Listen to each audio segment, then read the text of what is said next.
inay nabaddu macaan tahay adduunyaduna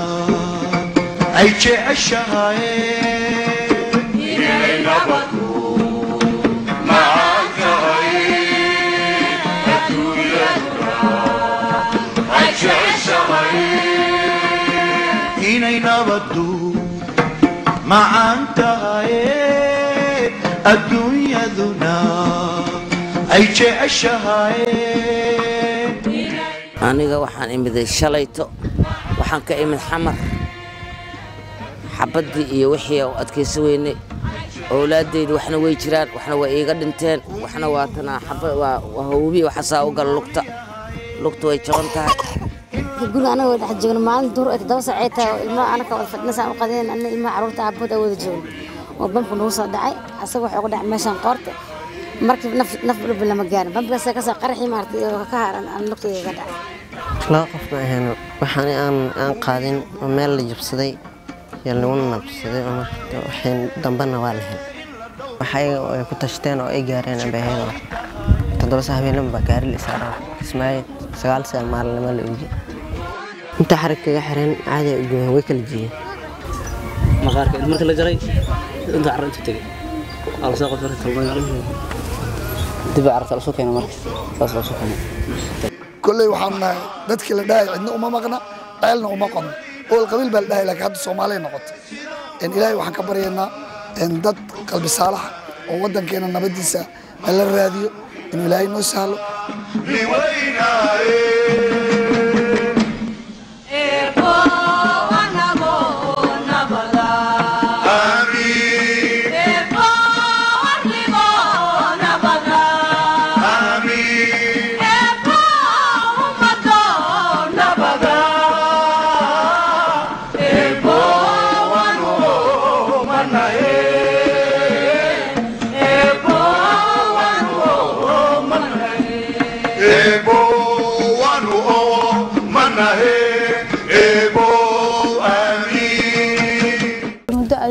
laba bilood 3 bilood camal inta jooga amara ka soo qaxay dagaal dhibaato rafaad qaxad jira dhacay waan soo baxay ilmahayga intii iga soo horeeyay abooda haysta waa imaaday anigoo iday ma joogto dhimatay abay muqdisho jira daawa nolol geeri kuma ogi inta ahli ma jooga arqabi ma joogto wax wacay ma joogaan xaaladaydu markaa ka shaqeynay waa oonaya hadda gabar muslim asaga isaas hadda ka shana wax ma haysto guri mali wax ma haysto كار ومساقاتها كار وحكى المليه إني نبضو معان تهاي الدنيا دونا أي عشهاي nabadda ayaa waxay asaas u tahay jiritaanka aadamiga dhammaan meel kasta ay kaga nool yihiin dunida haddii nabadi la waayo ayaa waxa meesha ka baxa dhammaan waxyaabaha asaas ku ah jiritaanka nolosha aadamiga sida hooy wanaagsan caafimaad biyo nadiif ah waxbarasho iyo horumarka dalka iyo dadka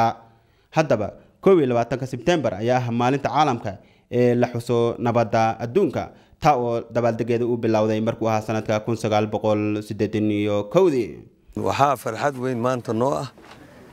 in dibkeena dad aan u sheegan karno ay noo yimaadeen caalamkana naga gaarsiin kara waxaan ka soo qaxay xamar shabaab baan ka soo qaxay suldaamada way bireeyaan shabaabku sanan bay u yaqaaniin dadka caabud oo dadku caabudaan ee u yaqaaniin marka nimankaas waxay la dagaalayaan taariikhdii Soomaaliya inay lumiyaan dictionary-ga annaga hayna qolo hebel saasay ku dhaqmi jirtay saasa dawladii ku dhaqmi jirtay saasa wax lagu dhaqi jiray wixii inay lumiyaan bay marka dadka ay la dagaaleen oo si toos ay arintu u qabatay waa dadka dhaqanka sida wabarada suldaamada hadii ugaasyada dadka marka ay qabatay yaan ka mid ahaa anigu marka hadalka inaan dheereeyo ma rabo markaan inta nimid dhibaataan kala kulana kiiba ka daran dadka birmageysada dadku ma dili jirin shabaabka baa dila waxa la mid ah wadankan waxa naga qabsaday cunug 12 bari dhalana yaa gurigayga inta la soo jabiyay ba guriga geeskiisa lagu dilay waa dhibka weyn oo naga qabtay hadda meel aan u noqon ceelna uma qodna ninkaas ay cidna uma maqna meel aan u noqono nagama dambayso ee barqaan guuri lahayn it's I think very strange feeling because I mean there's some people who've been here for 18 years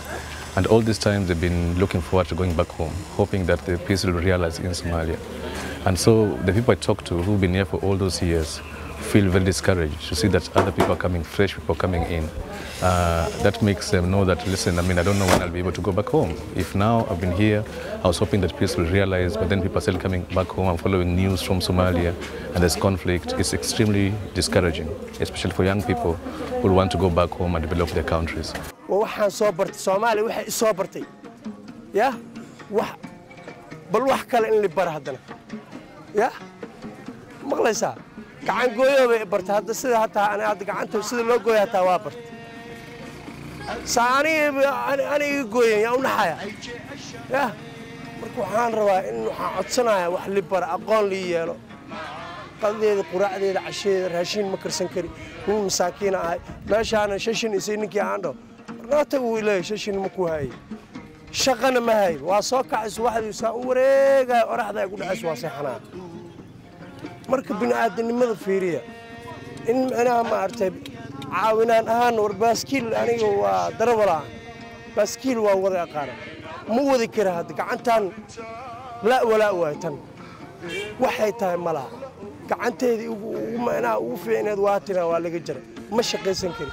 hay'adda waxaan ka codsanayaa hay'adooyinka hal hay'ad kuma dirin hay'adooyinka dhan waxaan ka codsanayaa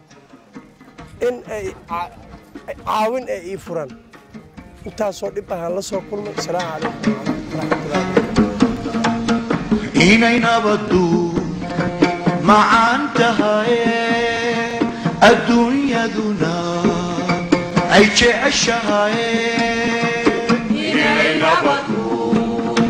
macaan tahay maalinta nabadda adduunka ama nabaddu waxa ay muhiim u leedahay waxa weeyaan dadka inay nabad ku wada noolaadaan nabadna ku wada joogaan dadkuna ay arkaan ama dunyaduba ay aragto in meeshaasu ay tahay goob nabadeed sideedana nabadda waxa sheegan karo ama ay tahay nabadda macnaheedu meel nabadeed goob nabadeed dad nabadeed deegaan nabadeed dhul nabadeed intaas ayaa nabadda macnaheedu u yahay nabaddu waa waxa ugu muhiimsan qofka bani'aadanka ah inuu helo ay muhiim ay u tahay markaan u soo laabto aniga nafsadayda iyo ummadda Soomaaliyeed oo anigu aan ku abtirsado meesha aan joogno waa dad dariskayga oo Kenya oo aan ku joogno qaxootinimo waxaana keenana waa nabad la'aan maantana waan ognahay dalkeeni waxa ka jiraahay la isaga sheekay maayo nabaddu muhiim waa ilada hadaan nabadu jiro noloma ma jirto waan jeclahay inaan u marsiyo fursadan anoo ka faa'iideysanayo telefishinka Universal oo ah in gacanka hadalku uu ka wanaagsan yahay afka hadalka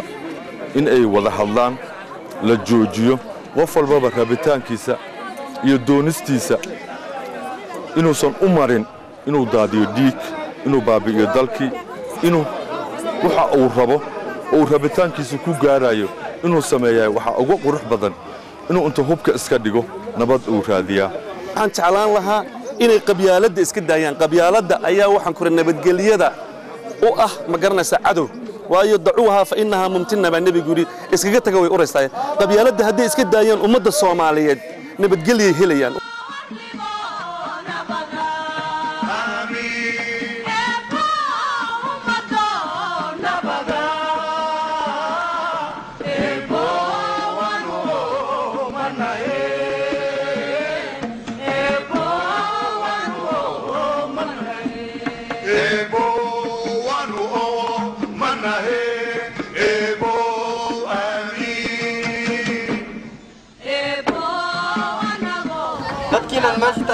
fadlan naga taga halkaas taga wiilkaas yar oo fanaanad diiwanaysa yar ku qoranta jahaaf jacket koota ha loo tago